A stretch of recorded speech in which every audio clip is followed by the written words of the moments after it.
with such a large family and our oldest being 17 down to 4, that says, among other things, it's likely, and it is the case, I have spent a lot of time over the years at the park and going to parks here, there, and everywhere, as we've always had some little ones. Anyway, one of the things that I have learned through all of that experience is a few things. I've observed some things. One of which is that honestly, parks today are so much nicer than when I was a kid, or those of you that are older than me than when you were a kid. I mean, sincerely, I remember at school, the playground that we had, it literally had old, like big construction equipment tires that were half buried in the ground that you could climb on. And we were excited to go play on the tires. Now you go to a park now, and there's this, looks like a castle of all these mazes and chutes and just really amazing and super expensive playground equipment, and it's so much nicer. So I've discovered that parks are a lot nicer than they were when we were kids. The other thing I've discovered also is that there are things that you can do as a kid playing on the playground that you really can't as an adult. For example, if you were to go to a playground today, like there's one over at Adams Farm, and they've got a merry-go-round. I can watch my kids get on there and sit there for like an hour just spinning in circles. I get on that thing and I make it like a half a turn and I'm ready to get sick. I'm not sure exactly what the problem is, but something going on physically, I guess, with kids. You can do stuff at parks that you can't now. The other thing is, I've noticed as well, is that parks are a lot safer now than they used to be when we were kids. I mean, so there's like, everything's rounded edges. I mean, many of you, when you were a kid, the park was essentially, a pocket knife, a pack of cigarettes, and a lighter. And but now everything is so safe by comparison. Even with small things like a balance beam. You think, what could you do to a balance beam to make it safer? Well, what they make them short. I mean, they're really low off the ground. And so, just for example, the park just around the corner, they have a balance beam, and it is, it may be this high off the ground. And so if I'm chasing John or something, I can just do that. And I don't give any thought to that balance beam. Why? Because if I fall, it's likely the only thing I'm going to hurt is my pride. Because I would fall, almost an inch and a half, right? If that balance beam, though, were 20 feet off the ground, do you think I would walk a little more differently on it? Probably would. In fact, I probably wouldn't get on it. Let me show you a picture. That iron worker is standing on an I-beam. That's in Edmonton, Canada. He actually got in trouble for this, but that I-beam is 69 stories off the ground.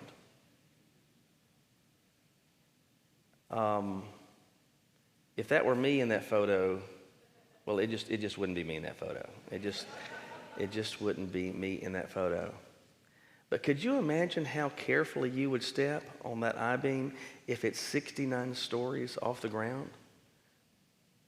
You would be markedly more cautious, markedly more careful. Why? Well, because the stakes are higher. Literally, the stakes there are higher. But because there's more at risk, there's greater consequence, positive or negative. When the stakes are higher, it leads you to act, and should lead you to act a little bit differently. We're thinking about this as part of a series we started a few weeks ago. We're looking at the life of the Old Testament character Gideon. And our experiences are going to be different than his. We're not going to be experiencing the same exact things, but many times what we'll discover is that we're experiencing many of the same types of things. For example, one of the things that we see in the life of Gideon is that God wanted to use him. Well, God also, if you're one of his followers, he wants to use you. God invited Gideon to a task and presented a door of opportunity that he wanted him to go through. God will do the same for those of us that know and walk with him. But understand this, everything that God calls us to is not of the same consequence.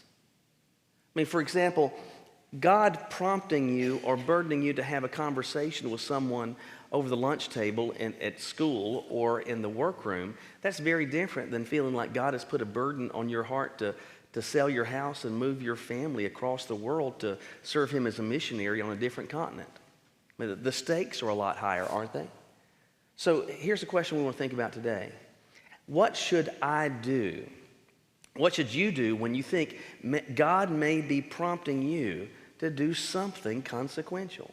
When the stakes are higher and that which God may be inviting you, tasking you, inviting you to do, when the stakes are higher, what is it you should do? Look with me as we pay attention to the example of Gideon in Judges chapter 6. Judges chapter 6. And we're going to start reading today with verse 17. And let me just go ahead. I meant to say a while ago, forgive my sound. I have had the crud this week, so if you don't like it, I'm sorry. I'll give you a kiss afterwards. Obviously, we're picking this up midstream. Verse 17, Gideon is responding, and he says, then he said, if I have found favor with you, give me a sign that you are speaking with me. Please do not leave this place until I return to you. Let me bring my gift and set it before you. And he said, I will stay until you return. So Gideon went and prepared a young goat and unleavened bread from a half bushel of flour. He placed the meat in a basket and the broth in a pot. He brought them out and offered them to him under the oak. The angel of God said to him, take the meat with the unleavened bread, put it on this stone, and pour the broth on it. So he did that. The angel of the Lord extended the tip of the staff that was in his hand and touched the meat and the unleavened bread. Fire came up from the rock and consumed the meat and the unleavened bread. Then the angel of the Lord vanished from his sight. When Gideon realized that he was the angel of the Lord, he said, oh, no, Lord God, I have seen the angel of the Lord face to face. But the Lord said to him, peace to you, do not be afraid, for you will not die. So Gideon built an altar to the Lord there and called it, the Lord is peace. And it's still in Ophrah of the Abiezrites today. God was tasking Gideon and inviting him, burdening him to do something that was of consequence. As it was for Gideon, so too it may be with you. In fact, perhaps some of you came into this place today, maybe with some thought that was on your mind last night, some burden on your heart that you're wondering, hey, is this something that God may be leading me, guiding me, prompting me to do? And especially if it is something that has noted consequence, what do you do? What do you do? Well, based on what we see Gideon here doing, I believe the first thing is this. Make sure you know who is talking. Make sure you know who is talking. So that we're on the same page, keep in mind what's going on in terms of context. The people of God have been for the last 7 years harassed by the Midianites. And the Midianites didn't come in and conquer them. Instead, they came in as marauding bandits. For 7 years, on a regular basis, they would come in at harvest time. They would take animals, they would take food, they would take equipment, they would take all kinds of stuff. And Israel's getting weaker and weaker and weaker and weaker and increasingly desperate. They have no armament, they have no food, they have no supplies. Everything that they've got at this point, they're just trying to hide in caves and holes, anything they can, just to hold on to it so that they can get by. And they're getting weaker and weaker and increasingly more miserable.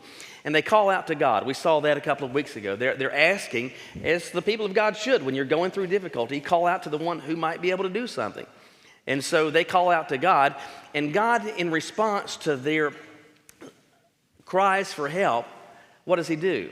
He sends a prophet. Now, in some ways, that might seem like if your car breaks down and you've got AAA and you call AAA and they send out a chiropractor.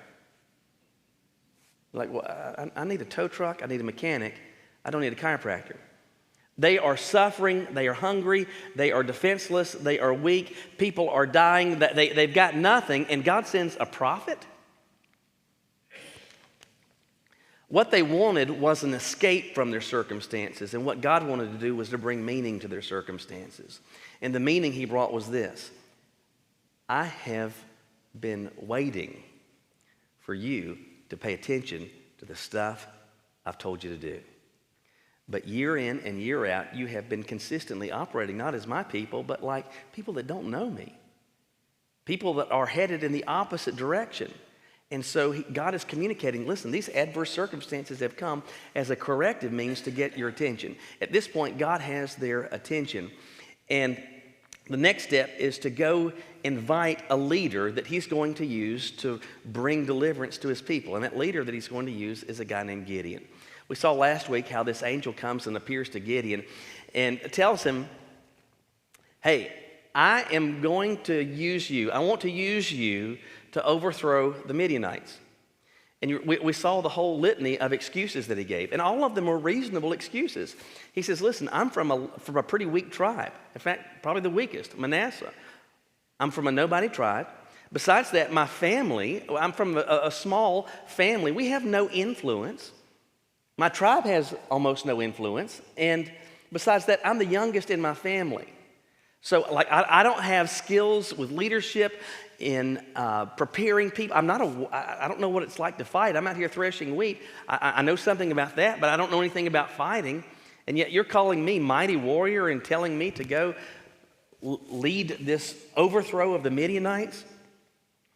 And so after hearing that, God responds in verse 16, and he says this, but I will be with you. But I will be with you. At this point, consider what Gideon knows. And it is the case that he has a number of actual facts that are on the table. He knows that he is part of a nation that has been and is one that is being systematically weakened by a much stronger, exponentially stronger country. And that they have been decimated essentially over a period of not months or weeks, but 7 years. When it comes to resources, they are just barely getting by. And in terms of resources, they've got just barely enough to get by, to say nothing of all the resources it takes to actually fight, to muster an army and to have the supplies and equipment to go and tackle an opponent that's stronger, that's better equipped. He knows that fact. Beyond that, he knows that he is not an individual of widespread influence. He's a nobody from a nobody family, from a nobody tribe. And yet he's supposed to be this great leader. He's supposed to be this warrior. That's all the stuff that he knows, but it is also a fact. Something that he also knows is that God has put on his heart the opportunity and the need to do this. Are the stakes high? You bet they're high. This is a nobody from nowhere. He's out threshing wheat. He's the youngest in his family. He doesn't know anything about fighting. He doesn't know anything about leading an army. He doesn't know anything about overthrowing an oppressor. He knows none of that. And yet God is saying, I want you to be the one that's going to do this. I'm going to be with you, but I want you to be the one that's going to do this. And in response to this, what does Gideon do? Look at verse 17. So he says this, if I have found favor with you, will you give me a sign that you're speaking with me? Now, on the surface, that seems like perhaps it's a dumb question. So these are the things that I know. I know all this stuff about me and about our circumstance. I know that this opportunity is being presented to me, but what I'm not sure of and what I don't know is exactly who it is that's talking to me. Is God actually in this? And so he says to this angel, hold up. Will you give me a minute? And so he says, I'm going to bring a gift, clearly implication of some sort of offering, and set it before you. And so the angel says, I'm going to stay. We don't know how long he's gone, but this is more than a few minutes. Gideon goes, he prepares a young goat. So he's got to go take a goat's life. Beyond that, he gets unleavened bread from a half bushel of flour. A half bushel is 22 liters of flour. That's a gob of biscuits.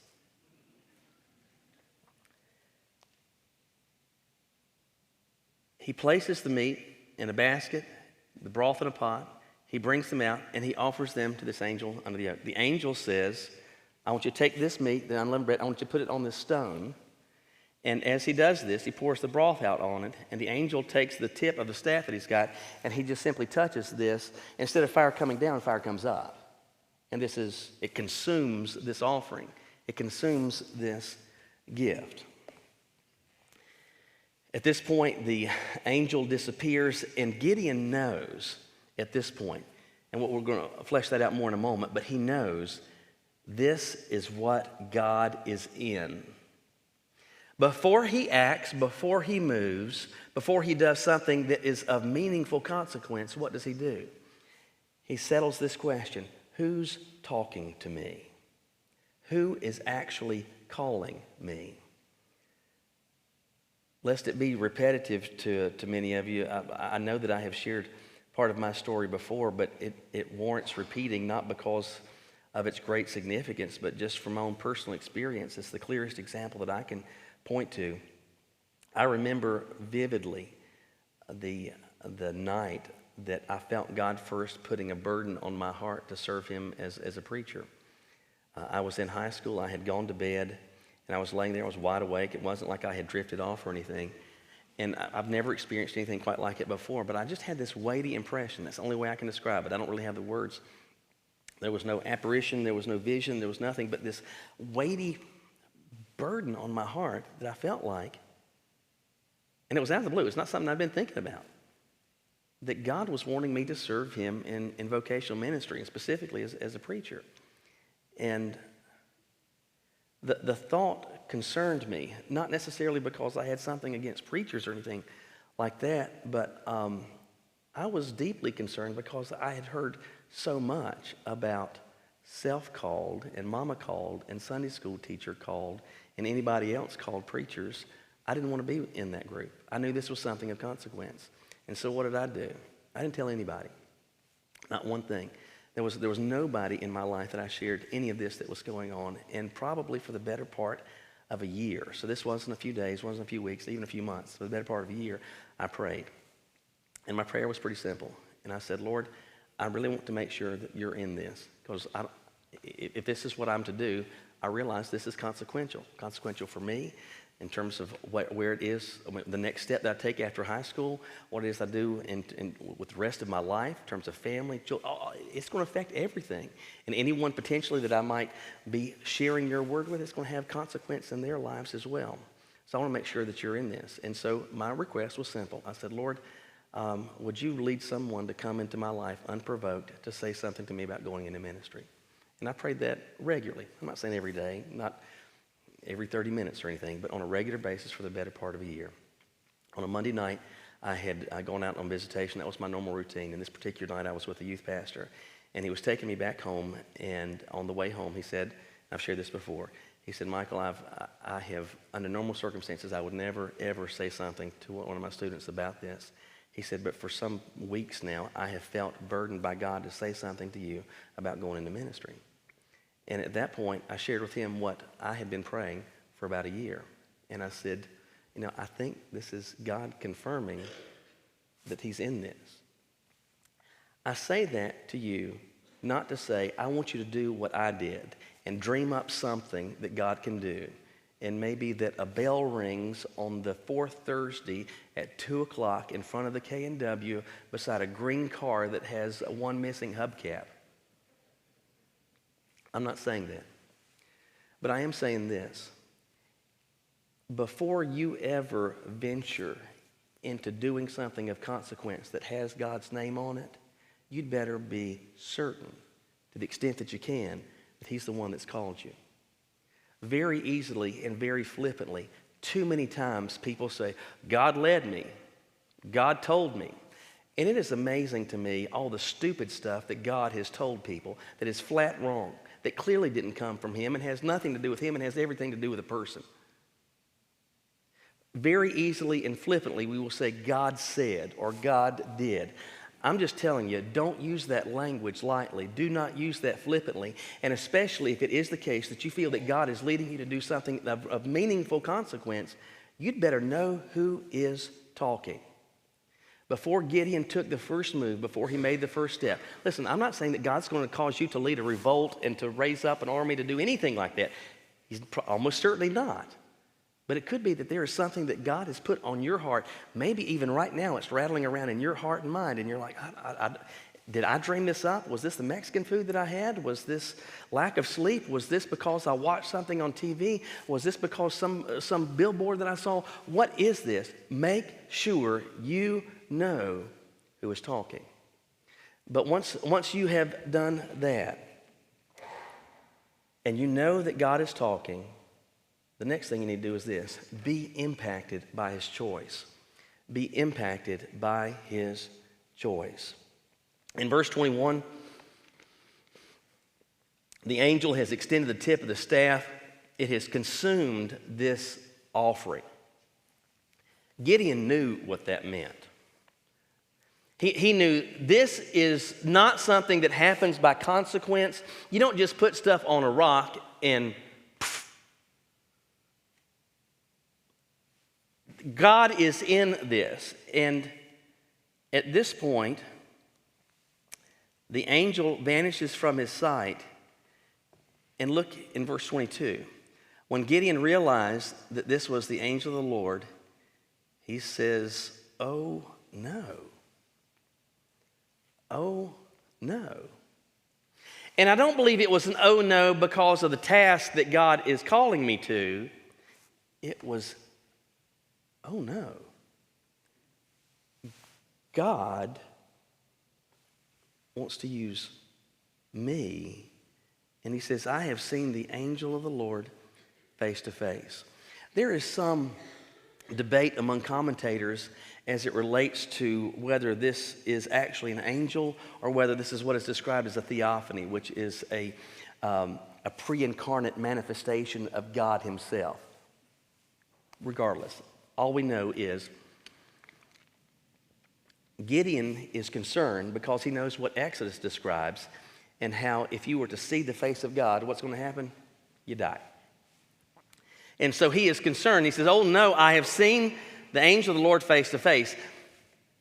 And look at the response to verse 23. Peace to you, don't be afraid, for you will not die. This actually contextually indicates that Gideon thought he'd kind of seen God. But it's interesting. God has put this burden on his heart. The burden is clear. The task is clear. And beyond that now, the source is clear. This is God tasking me. This is God giving to me this opportunity. And what does Gideon do? What does he feel?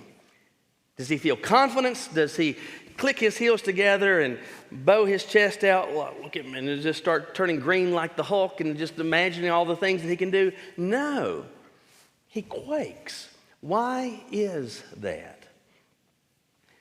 Dale Davis, I read this week, and he says it better than I did. He said, we have no real sense of the terror and awesomeness of God because we think intimacy with God is an inalienable right rather than an indescribable gift. Let me give that to you again. We think intimacy with God is an inalienable right rather than an indescribable gift. There is nothing amazing about grace as long as there is nothing fearful about holiness. There is nothing amazing about grace so long as there is nothing fearful about holiness. It is the case that those who have begun a personal relationship with Christ, your relationship with God is both real and it is personal. And certainly it is the case, and the Bible in stacks of different ways communicates the meaningful intimacy that we are able to experience with God. It is not just a distant, transcendent, vague familiarity with, but meaningful relationship, meaningful closeness, meaningful intimacy. But so many times what happens is that we get so accustomed to that thought that we are indifferent to that thought. Let me give you an example of what I'm trying to say. I was born in February of 75. In July of 1969, the United States first put a man on the moon. So my entire life has been lived knowing that people have walked on the moon. Whoop-de-doo. But lately, I've been thinking more about the moon. Or was it moon pies? No, it was the moon. And especially, I don't go into all this, but there are some times during the year where the moon looks like it's gigantic. I mean, almost like it's barreling towards us. Well, just recently, I don't know what you call it, a super moon, big moon, bright, I don't know, big old moon.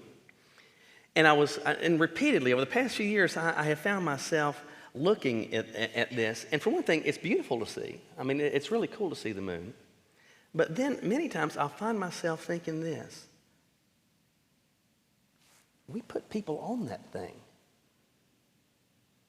They have walked on it. They stuck a flag in it. They've driven a lunar rover on it. They've jumped on it. Not only is there no oxygen there, it's 239,000 miles away. And we did this in 1969. For context, the first handheld calculator, when did it show up? 1967. So the first time that you could actually have a calculator in your hand was in 1967, and we're putting people on the moon in 69. The first PC, if you could call it that, was not invented until 1974, did not hit the market until 1975. And you know what it could do? Nothing. But you can say you had a computer. First personal computer, 1975 is when it hit the market. In 1969, what percentage of cars do you think even had air conditioning? 54%. So odds are, if you were driving a car, or most cars in the United States at that point, unless it was new, slightly over 50% would actually have air conditioning. And the average fuel efficiency was 13 miles to the gallon, spewing out lovely lead-based fumes, right?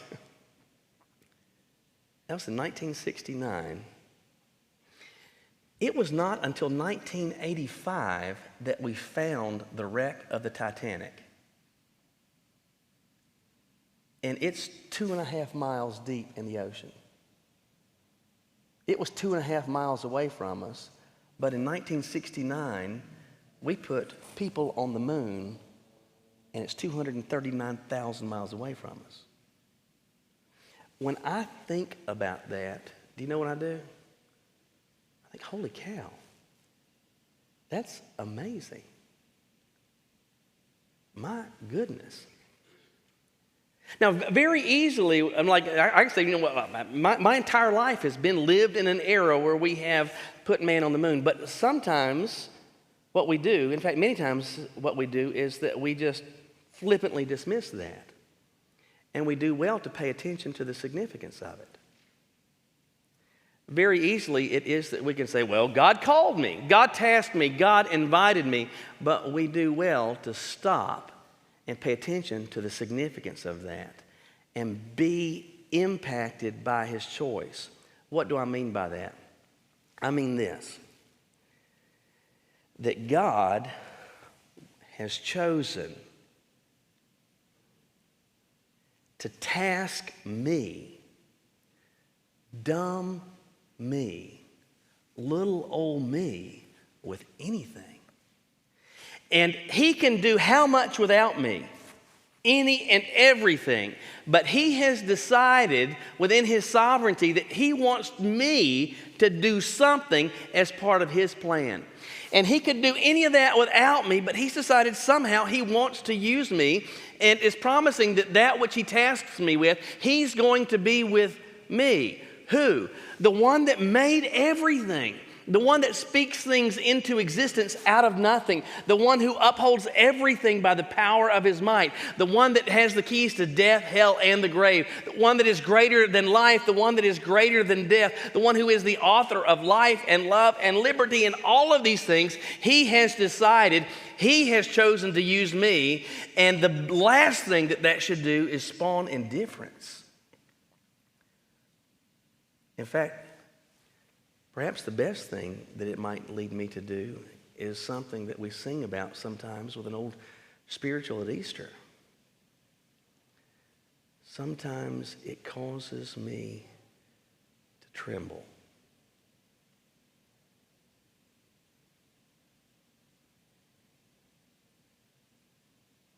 Reminds me of another old song. Who am I that the King for me would die for? So many times we are so accustomed to so many of these thoughts that we become indifferent to them.